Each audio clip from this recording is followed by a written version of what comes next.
Usually when we talk about just a simple run to the grocery store, the biggest risk we really consider is whether they'll be out of your favorite brand of coffee. Right, yeah. Or finding a parking spot. Exactly. You grab your keys, you hop in your vehicle, drive a couple of miles down the road, and you park. I mean, it is the most mundane, routine action in the modern world. It's pure muscle memory at that point. The mechanics of the trip are so ingrained that the legal implications of simply putting a vehicle in drive, they never even cross your mind. Never. But imagine for a second that your personal vehicle happens to be a massive multi-ton commercial semi-truck. Oh, wow. Yeah, that changes things. Right. So you are an owner-operator. You just finished this like grueling cross-country haul. You dropped off your freight, and now you're just taking your rig down to the local supermarket to grab some dinner before you head home. Just a quick stop. Yeah, just a quick stop.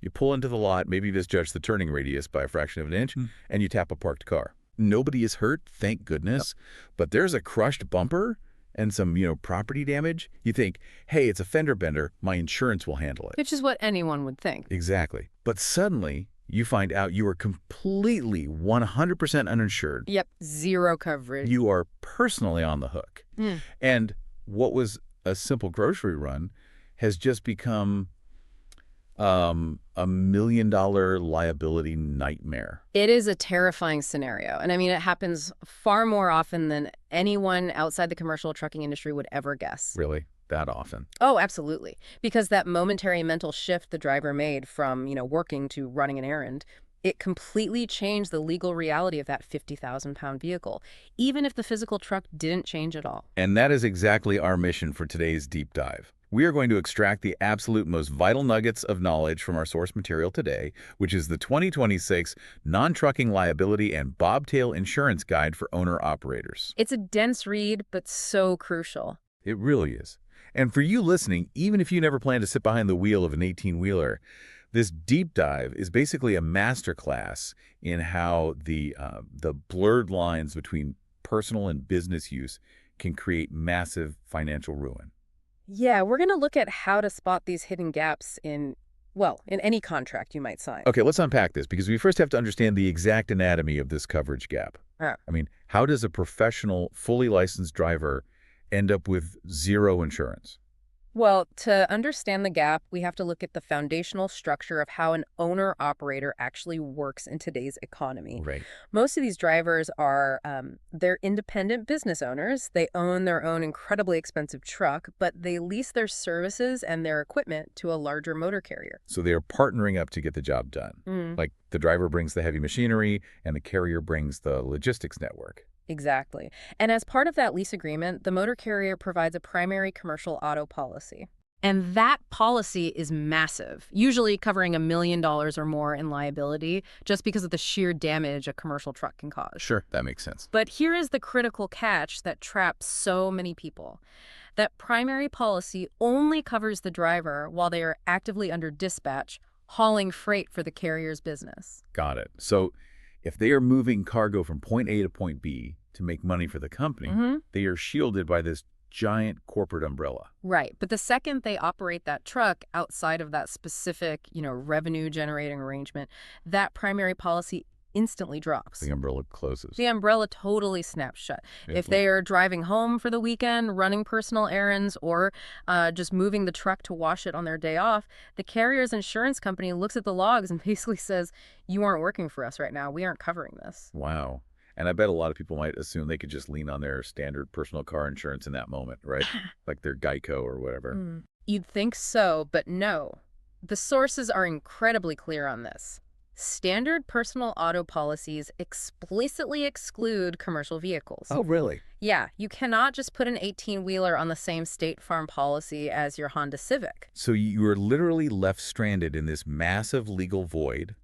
The commercial policy won't cover personal use, and the personal policy won't cover a commercial truck. Exactly. You're caught right in the middle. I was thinking about this gap, and the best way I can wrap my head around it is by comparing it to using a highly restricted company laptop. Oh, that's a good analogy. Right.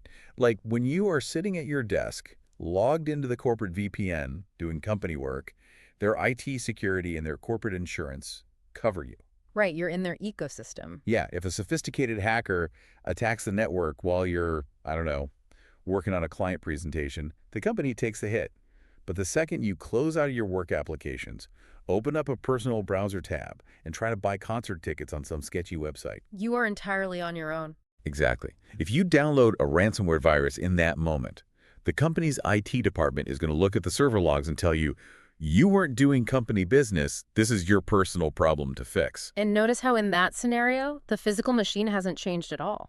Right, it's still the same laptop. But it's still the same laptop sitting on the same desk, just like it's the exact same truck sitting in the grocery store parking lot. But the activity dictates the protection. That is wild. Yeah.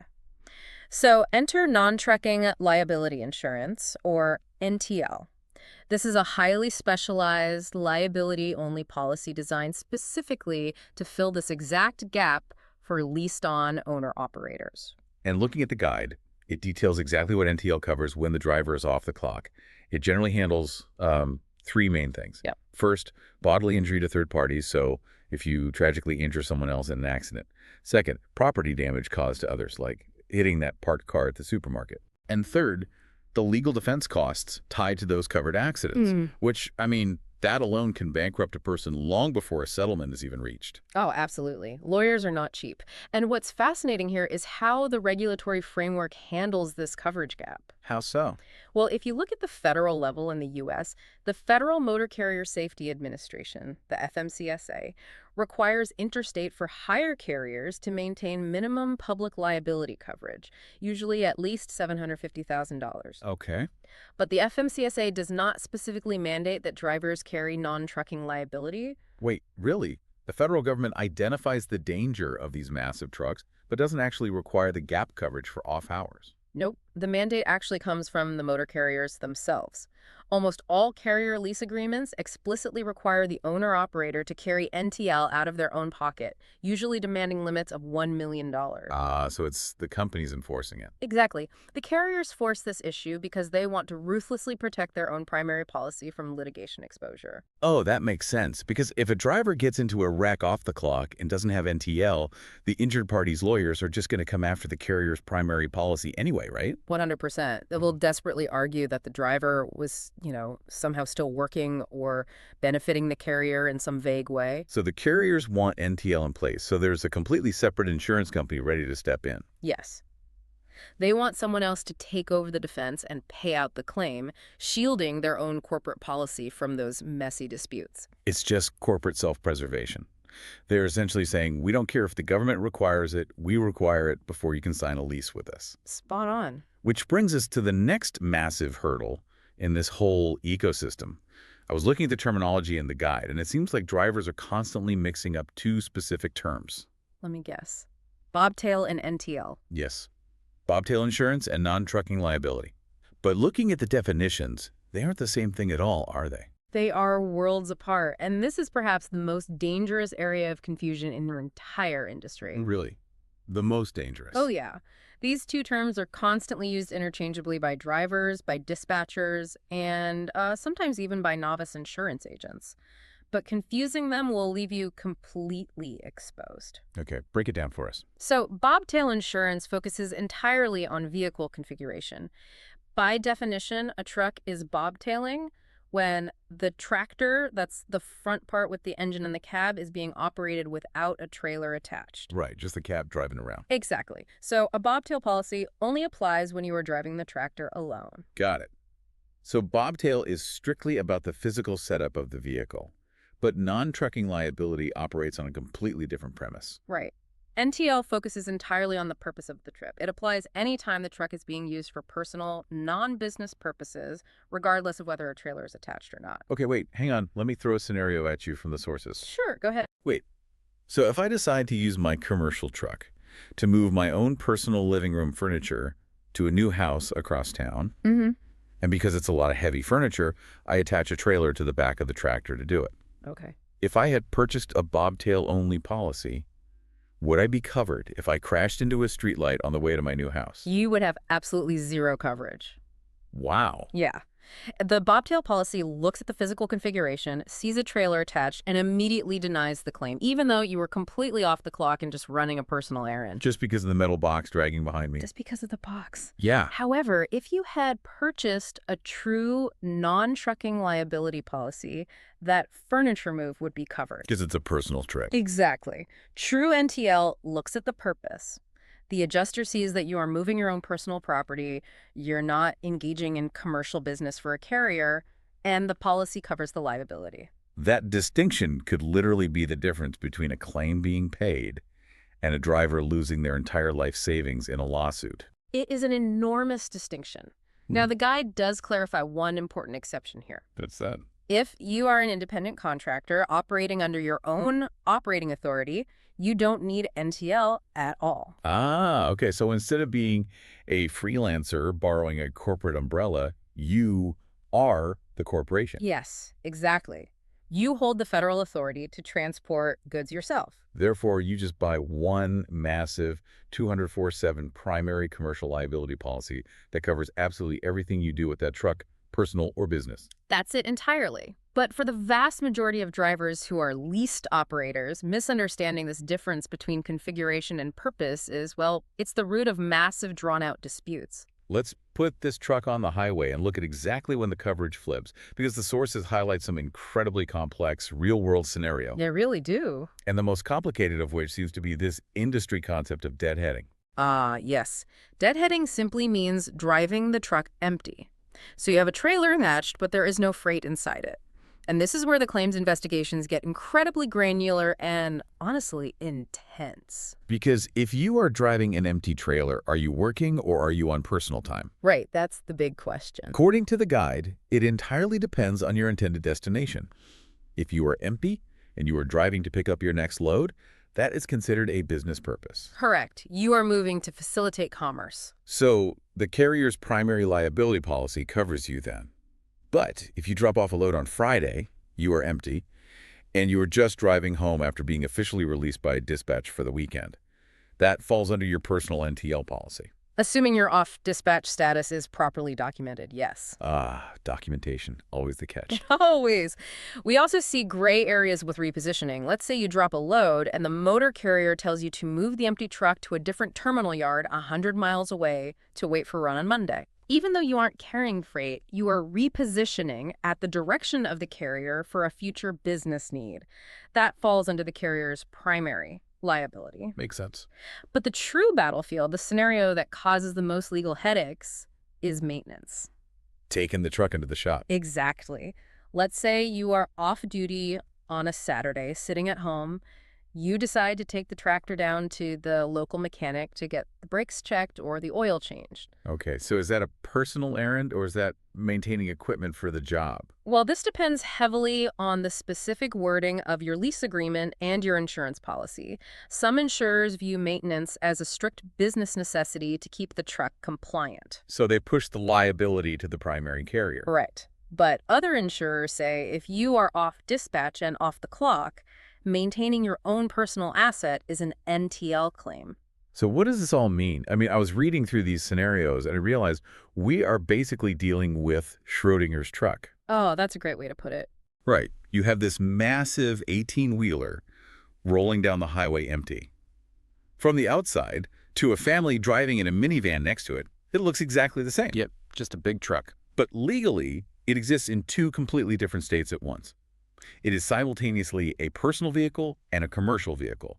And that reality doesn't collapse into a single definitive state until you open the dispatch log to see why the driver is moving. It's mind-bending when you think about it. The psychological intent of the driver literally changes the legal reality of a 50,000-pound machine in real time. This raises an important question, though. How do insurance companies and lawyers actually prove that internal intent after a devastating accident happens? Right, because you can't just take a driver's word for it when $1 million is on the line. Exactly. Litigation usually centers around ambiguous lease language and the physical possession of the trailer. I imagine the old days of a claims adjuster just, sitting down, talking to the driver over a cup of coffee and taking their word that they were just running an errand are completely dead. Oh, they are extinct.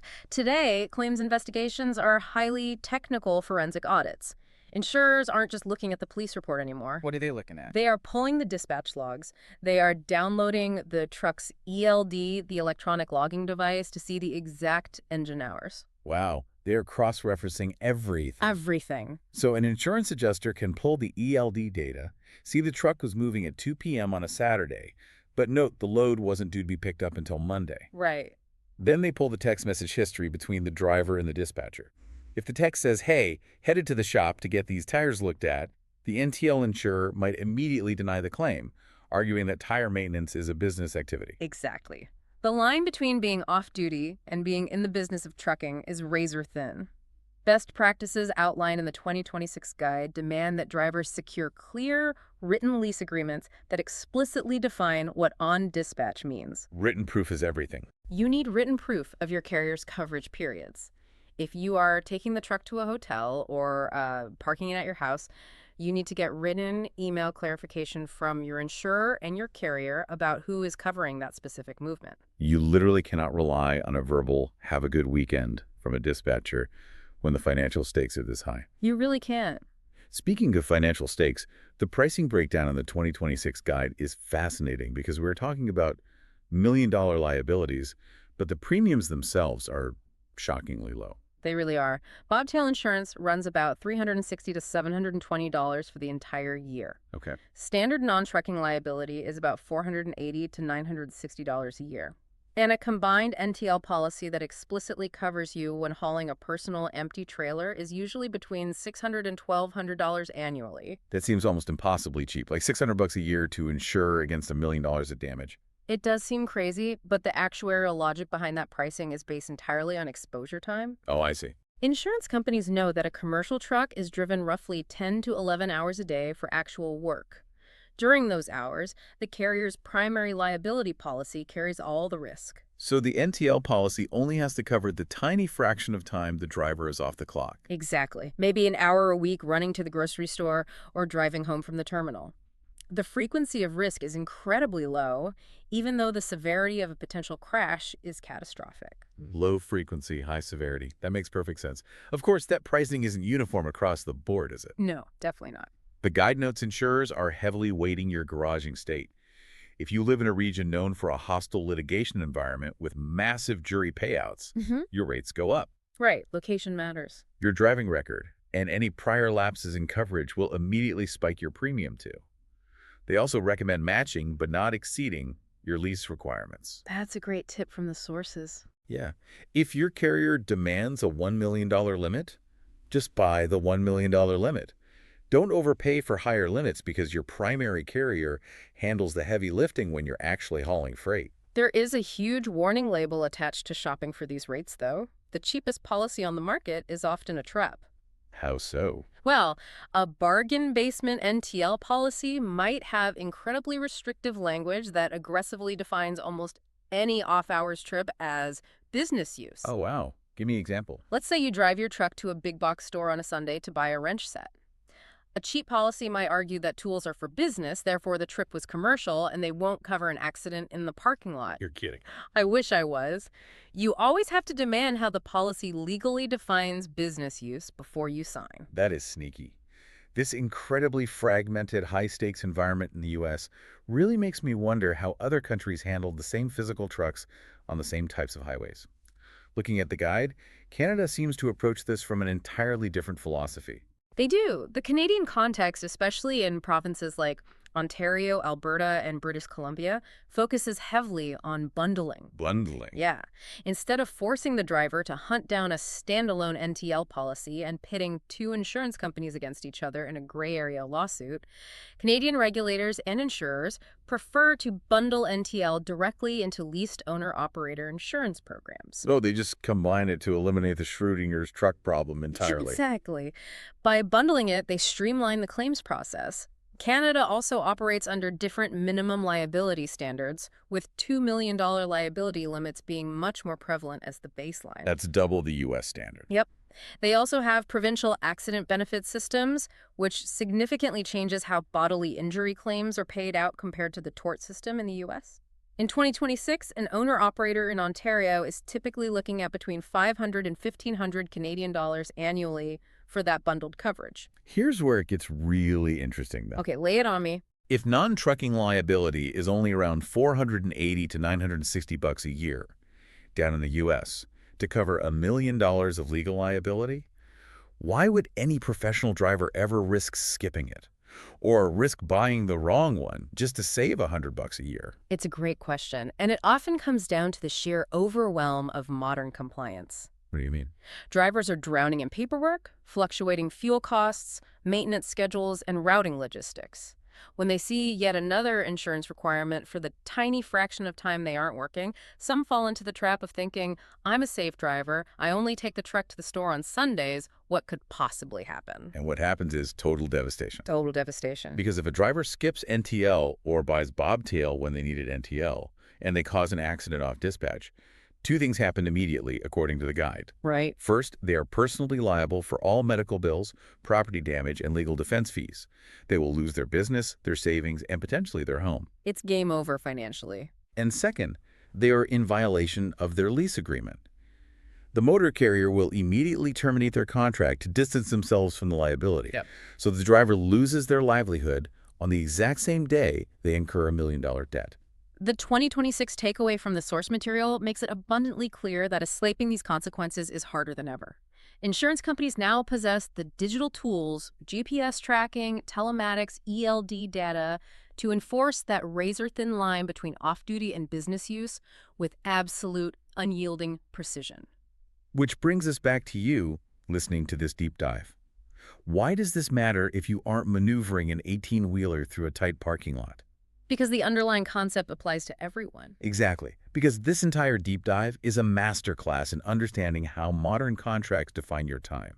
It's about the vital difference between work time and personal time, and the devastating financial consequences of assuming you are protected by a corporate safety net when you actually aren't. Spot on. Whether you are driving a commercial truck, using a company laptop, or operating any kind of leased equipment, the intended purpose of your actions dictates your protection.